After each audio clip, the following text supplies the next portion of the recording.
only gets to play 26 minutes. They're still trying to keep her on minutes restriction. They are pissed that she broke this record. They went and started all type of new racial conversations. Sandy Brondillo had to become a victim of a BS racist investigation, all because CaitlinClark broke a record.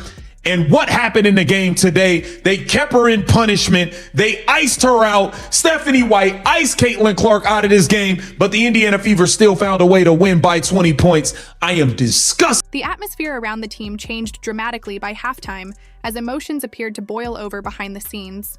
What had started as a competitive game quickly became the center of attention for reasons that extended beyond the scoreboard. As the second half began, one of the team's biggest stars remained on the bench, prompting immediate speculation from fans and commentators about the coaching staff's decision. Rather than viewing it as a routine rotation, many observers questioned whether the move reflected a larger disagreement over strategy or game management. Social media quickly filled with theories, while television analysts debated whether the coaching staff had sacrificed its best chance to win in favor of sending a message. Although no official explanation confirmed any internal conflict, the decision fueled widespread discussion about communication between players and coaches. For months, critics have argued that the team's handling of its star player has been overly cautious, with reduced minutes often explained as part of load management or tactical adjustments. Supporters, however, believe those decisions have sometimes come at the expense of the team's rhythm and momentum. Whether the benching was purely strategic or simply a misunderstood coaching decision, it became another flashpoint in an already intense season. One thing is certain: every decision involving the team's biggest star is now being analyzed more closely than ever, and every coaching move is likely to remain under the microscope as the season continues. Clark show, I gotta give the people what they want, and I'm not coming out of this game. CaitlinClark finally stepping up and standing up for herself against this sabotage coaching staff, against this sabotage organization, and refused to come out in the fourth quarter when she surpassed her minutes restriction. We got to get into it, man. Welcome to Keep the Vision. Make sure you like, comment, subscribe, share the channel, hit the bell notification, hype the video. That'd be greatly appreciated. Let's get right into things. So CaitlinClark was slotted to come out at the 25-minute mark, and she refused. Okay, and it's comments like this that let you know that Iowa CC, that demon, that killer, is still in there. Okay, let's get to this quote real quick before we get to the footage of what she had to say. She said, "I know what I'm capable of, and I know what this team is capable of, and it's my job to help us win and be the best team in the WNBA, and I don't think we're there yet, so it's my responsibility to help us get there, so we'll keep working." CaitlinClark understands fully that she is capable of going into GOAT mode, God mode, at any given moment. All she needs is Stephanie White to get the hell out the way and Kelsey Mitchell to play her role off ball and pass the ball, everyone. The second half quickly became about more than just the action on the court. Attention shifted to the bench as fans and analysts questioned the coaching staff's decisions, fueling speculation about possible internal tension. Television cameras captured emotional reactions from both players and coaches, adding even more intrigue to an already intense game. Whether the decision was purely strategic or not, it sparked a wider conversation about leadership, communication, and player management. For many observers, the moment highlighted the growing spotlight surrounding the team's biggest star, where every substitution, coaching decision, and on-court reaction is analyzed and debated in real time. Locked up and won't let me out. They still won't let CC out, man. Kennedy Carter, you said Becky Hammond had shackles on you. They got real handcuffs. Free CaitlinClark. I had a feeling that after that 45-point, 10 assist, record-breaking, iconic moment, something that never happened in the league, I smelled something fishy. I knew something shady was about to happen. CaitlinClark only gets to play 26 minutes. They're still trying to keep her on minutes restriction. They are pissed that she broke this record. They went and started all type of new racial conversations. Sandy Brondillo had to become a victim of a BS racist investigation, all because CaitlinClark broke a record. And what happened in the game today? They kept her in punishment. They iced her out. Stephanie White iced CaitlinClark out of this game, but the Indiana Fever still found a way to win by 20 points. I am disgusted with Stephanie White and how she benched CaitlinClark at the end of every quarter. Ridiculous. We're going to get into all of it. Welcome to Keep the Vision. Make sure you like, comment, subscribe, share the channel, hit the bell notification, hype the video. The reaction extended far beyond the final buzzer. Fans, analysts, and media outlets continued debating the coaching decisions, while post-game explanations did little to quiet the criticism. For many supporters, the biggest takeaway was the growing influence of the team's star player and the spotlight she brings to every game. The situation sparked broader conversations about leadership, communication, and the balance between coaching authority and player confidence. Whether the criticism proves justified or not, one thing is clear. Every decision involving the team's biggest name now carries enormous attention, making each game a major talking point across the basketball world. If they would have tried to pull me up, she wasn't going for it. This is CaitlinClark standing on business, giving them that look.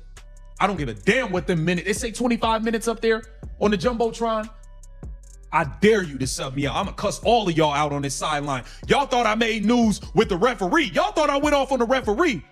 Sub me out of this game because of a minutes restriction and see what I do to y'all on this sideline. We'll really make some headlines around this motherfucker. Well, I told Steph at halftime, like, I felt really good and I didn't want to lose this game. And, hopefully I'm gonna do everything I can tonight to take care of my body, and then we get back out at it tomorrow. But like I said, like, I can trust all the work that I put in on my body, and, I spent a ton of time on it, and I trust the people around me that really helped me. And, I always find confidence in that. So I know I'm doing all the right things, and there's no way I was ever coming out of the game in the fourth quarter. It didn't matter. I would play with one leg. So she let Stephanie White know at halftime, I don't give a damn what that 25-minute restriction is.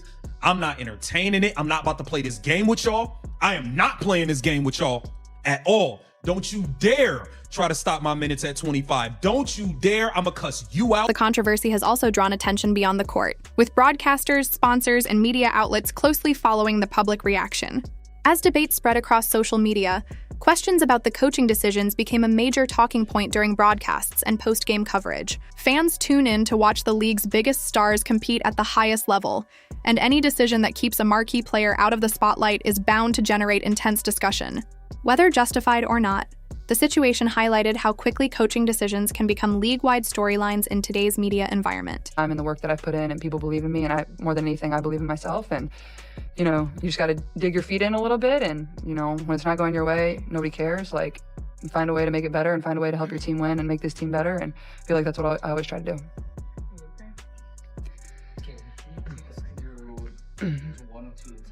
You're kind of scrambling a little bit as the shot clock's kind of falling down. They got a deflection, circled back towards half court and kind of went up. Can you take us through that? I think that was your 41st point to kind of go ahead that whole play. Yeah, obviously we had the ball with the game tied, and they kind of blew up our ATO. Like, they played good defense and, got a good tip on the ball, and I was able to chase it down and then get the deflection, which I don't know if I got her on the arm or if it was clean, but I'm not sure the ref was in a position to make the call. I think it was pretty clean. I don't know, but just tried to make a good play on the ball, and then obviously coming back down.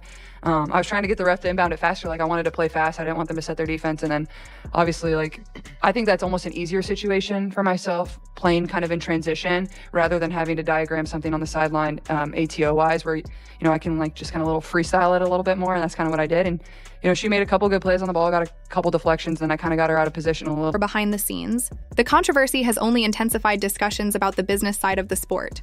As the league's biggest stars continue to drive record audiences and growing commercial interest, every major decision is being examined through both a competitive and business lens. The balance of influence is evolving, with elite players playing an increasingly important role in shaping the league's direction. Whether that shift ultimately changes how organizations operate remains to be seen. But one thing is clear, the spotlight on star players has never been brighter, and every decision involving them now carries significant attention both on and off the court. Just kept attacking, taking what the defense gave me.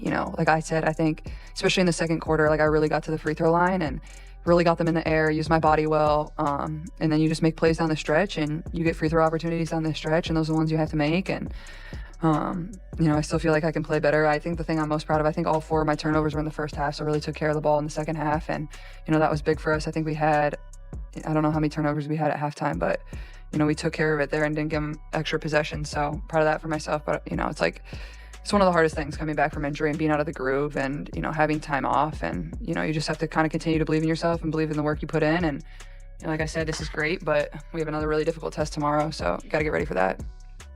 KK, just over these past few games, seems like things have really been clicking and falling into place for you. What's been changing? What's been working for you here? That's that allowed you to earn this start tonight? Just putting the work in. Bless you, see. Bless you. Excuse me. I'm sorry. Just putting the work in, just being consistent, having that confidence. My teammates and my coaches, they believe in me, so I also have to believe in myself.